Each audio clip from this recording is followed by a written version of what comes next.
Hello and welcome to Brewers Daily, part of the Fan Arch Podcast Network. This episode is brought to you by Kalshi. Use promo code FANARCHBASEBALL to get $10 when you trade 10.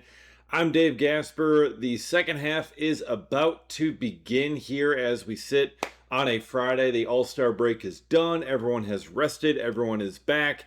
And the Brewers are back at American Family Field. So we'll talk about what's coming up here. Also, we got the schedule for next season as well. The 2027 schedule dropped on Thursday, so we'll talk about that.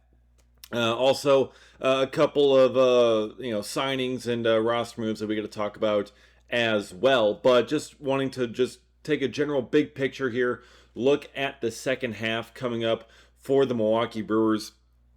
I mean, they ended the first half with a bit of a whimper out there in Pittsburgh. They had a long stretch, 18 games in 17 days. They had a pair of doubleheaders in there as well. And you could tell by the time they got to Pittsburgh, they were just kind of gassed. They didn't really, have much left in the tank. They were kind of ready for the All-Star break at that point, and they played like it. So I think having the 4 days off to kind of rest and recover is really going to help these guys, and also getting back home. I mean, they had been on the road for so long. I mean, that was their longest road trip of the season. So, having that 3-city road trip, being at the end of it, it's already a long stretch without an off day. You're on the road for all this. You know the All-Star break's coming up. I mean, it is like when you're sitting there on, Friday morning, Friday afternoon, heading into a weekend at work, and you just know you got fun weekend plans coming up, and you just can't wait to get there. You're checked out, okay? You're done. You're ready. You're looking ahead. You're thinking about trying to beat the traffic, getting out of town, things like that. Like that's pretty much what it was. And as much as we want to say like, hey, these guys are professionals, shouldn't do that. Like it's hard not to at that point, and especially when they've been playing so many games in such a slog there. I think that's what ended up happening. So I think the recovery is going to be really good for this team, getting that time off, being back home. You're facing the Marlins here to start things off. The Brewers did announce their rotation plans, and it was really as expected here, as we talked about on yesterday's show for what they're going to end up doing. The Brewers announced it is going to be Logan Henderson here on Friday night. That gets a start. He will face off against Sandy Alcantara for this game. Shane Drowan's going to be starting on Saturday, game 2 of this series against Max Meyer for the Marlins. And then on Sunday, it'll be Robert Gasser for the Crew and Yuri Perez for the Marlins. So, I mean, you're getting the Marlins' 3 best starters lined up here out of the gate. Alcantara, Meyer, and Perez. That's a pretty solid trio right there for them. And, I mean, Henderson's pitched well. Drowan's pitched well. Gasser's been up and down throughout the season. But that's kind of your matchup here coming out of the gate, starting this second half. And, I mean, you have the homestand continuing throughout the week. Here you get the Mets coming in after that. The Mets have announced that they're basically all their players are for sale except like the key ones like Juan Soto. But you're looking at probably Jacob Mizraowski for that series as well. And then after that, you do have the Colorado Rockies coming into town. So you got a nice little homestand here. 9 games coming up. And that could help get them really sent off here, because the second half, I mean, they're starting against some teams with a very bad with very bad records. They're facing a pretty weak strength of schedule here to finish out the month of July.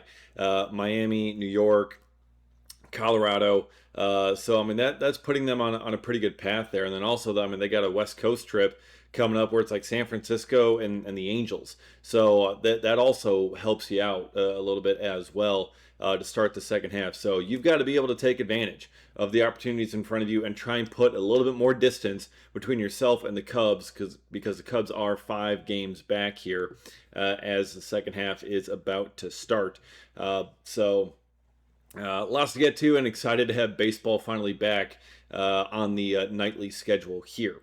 So MLB draft happened this past weekend, and as we've kind of talked about with the players that are with it, I also said we're going to talk about the signings when those come through, and the Brewers have announced their first batch of signings from this draft, and It's just kind of a small little crop of them. It's not all of them that the Brewers are going to end up signing, but the headliner is Kyle Jones, the third round pick out of Florida, the outfielder there. So he's kind of your highest rated guy or highest drafted guy that has officially signed. Uh, Ryan Oshinsky, the sixth round pick, the pitcher out of Brown University. He is also signed. He had Tommy John this past season, so he did not pitch at all this year. But Brewer scouting director Todd Johnson, he did say that Oshinsky should be ready to go for spring training 2027. Eighth round pick Kellen Tom has signed as well, and Kellen Tom is out of the high school ranks, and he was the Max Preps Arizona Player of the Year this past year. So kind of, I mean, very good player, very good prep player, committed to Arizona State, I believe, and the Brewers are able to sign him. Now, when you draft a guy out of high school in the first 10 rounds, generally the expectation is that they are going to sign. The Brewers end up getting him in. I have not seen the signing bonus number for him yet. I would expect probably a little bit over slot, but when you get kind of in the later rounds there in the top 10, it's really kind of unsure just kind of how big of a bonus they're going to end up getting. And then you have the senior signs in there as well. Chase Mora, drafted as a pitcher, not a first baseman, and Andrew Gaines, right-handed pitcher as well. Gaines out of St. Joseph's University there in Pennsylvania. So those are the official signings that the Brewers have put out. Also, did see a report as well that 17th round pick Chance Ruby out of Wilmot Union High School in Wisconsin here, that he is also going to be signing with the Milwaukee Brewers. That has not been made official by the club yet, but that has been reported that Chance Ruby is going to sign. Ruby is a big-time Brewers fan, obviously growing up in Wilmot nearby here, so that I think is certainly a factor that would help convince him to sign. When you get drafted by your hometown team that you've been a fan of your entire life, I think that that's a pretty good convincing factor. But there is that report out there as well. The 17th rounder Chance Ruby will sign as well. So you got a couple of draft picks already in here. Obviously, the headliners are going to be Trey Ebel and Sawyer Strasnyder. What do the bonus pool values look like for those guys? Underslot by how much? Is anyone overslot? The big get, the tough sign, I think, is going to be Julian Garcia in the fourth round. High school pitcher, highly touted, really good stuff. And his slot value is $585K. That's going to have to be overslot. He's committed to Long Beach State, but I think the Brewers are going to be able to sign him away from that commitment. It's just a matter of how much money does he need to sign away from that commitment. So they have several already signed. The deadline is the 27th, so they still have a little bit more time here to get things done on that. But the Brewers have a very limited number or a limited amount in their bonus pool this year, one of the smallest they've had to work with in recent years. And they can't get any more even by trading on Kalshi, but you can get more by trading on Kalshi because you can trade every single game over there. And now we have actual games to trade back on again. Okay, it's been a little bit tougher here during the All-Star break with not as much going on. But Brewers and Marlins back at it here for Friday night. And like I was saying, with the Brewers kind of ending the first half with a bit of a whimper, coming off that very long stretch, I think the 4 days off is really going to do wonders for them. And I think they're going to be back home. I think that's going to do wonders for them. So I'm feeling pretty good about the Brewers, not only winning, but winning by multiple runs. I'm taking the Brewers at over 1.5 runs. That's currently trading at 43% right now. And that means a $100 trade pays out $234 with a win. Again, that's something I'm feeling pretty good about right now. On Kalshi, you're trading against peers in a live market, meaning there's no house, and as the probability changes, you can buy in and out of your position. For a limited time, download the Kalshi app and use promo code FANARCHBASEBALL to get $10 when you trade 10, Kalshi, Kalshi, trade on anything. All right. The 2027 schedule is out. The Brewers announced that on Thursday afternoon. And a couple of highlights here. Opening day is slated to be March 25th, earliest opening day ever. And I mean, they like having that opening day on a Thursday. Why? I don't know. Most people are at work on Thursday afternoons, but that's just kind of how they want to do it. So that's what it is. Opening day, the 25th, at American Family Field. They are opening at home again this year, which is really, really nice. And they're going to be doing it against the Los Angeles Angels. Very interesting opponent, an interleague opponent here to start the season.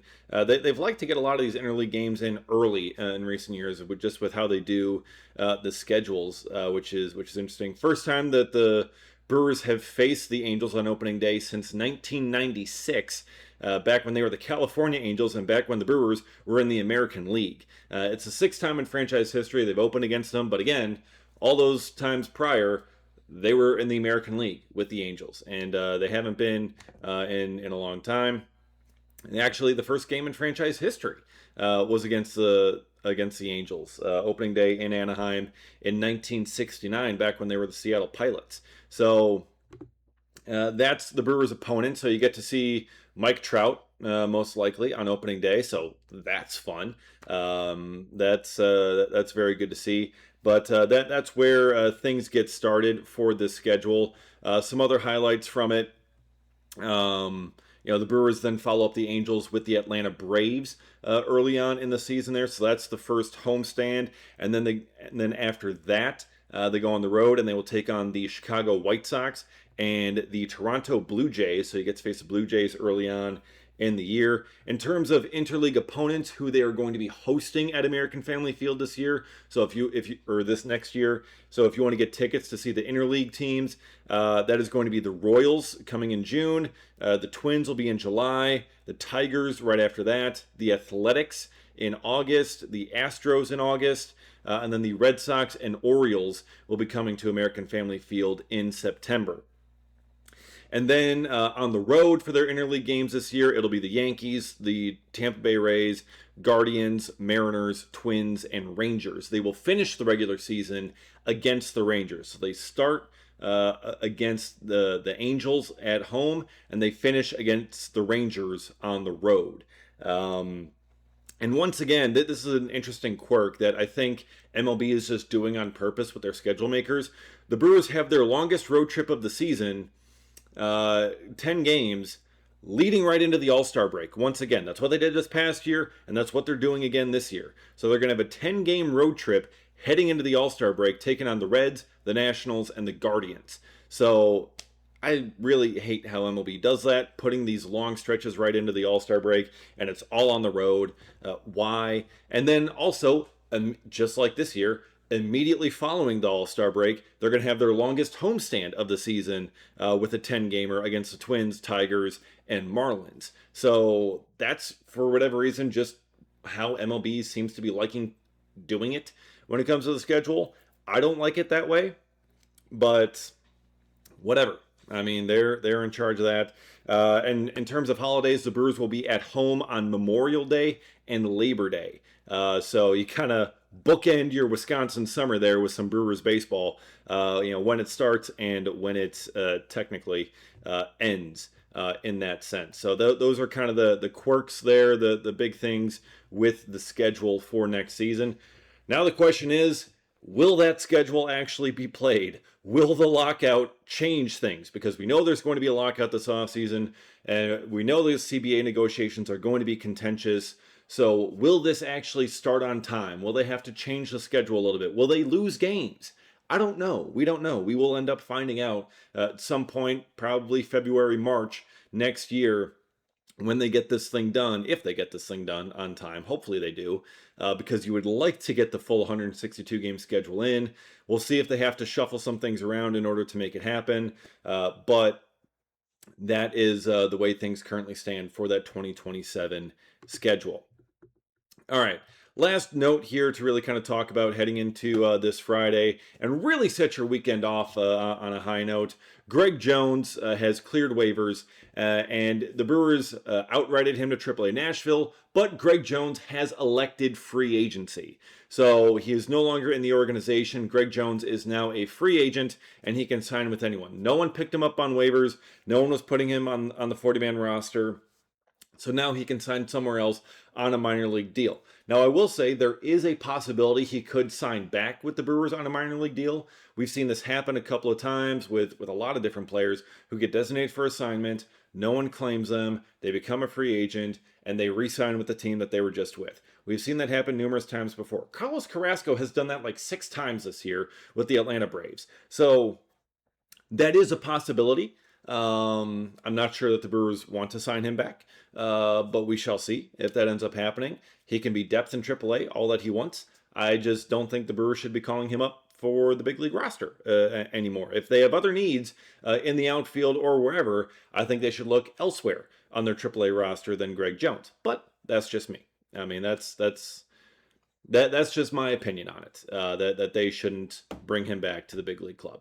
But yes, he has elected free agency, so he is free to go to any team that he wants to, any team that will give him an opportunity. So best of luck to you, Greg Jones. Hope you find someplace. So that'll do it for this Friday show. Excited to see baseball finally back. Second half getting started. Now the pennant chase really going to be going here. Trade deadline really going to be kicking up. We'll get into that a whole lot more next week as well. So be sure to subscribe to Brewers Daily. Get notified every single time a new episode drops. Follow me on X at dgasper24. Appreciate all of you watching and listening, and we'll see you again next time for another episode of Brewers Daily.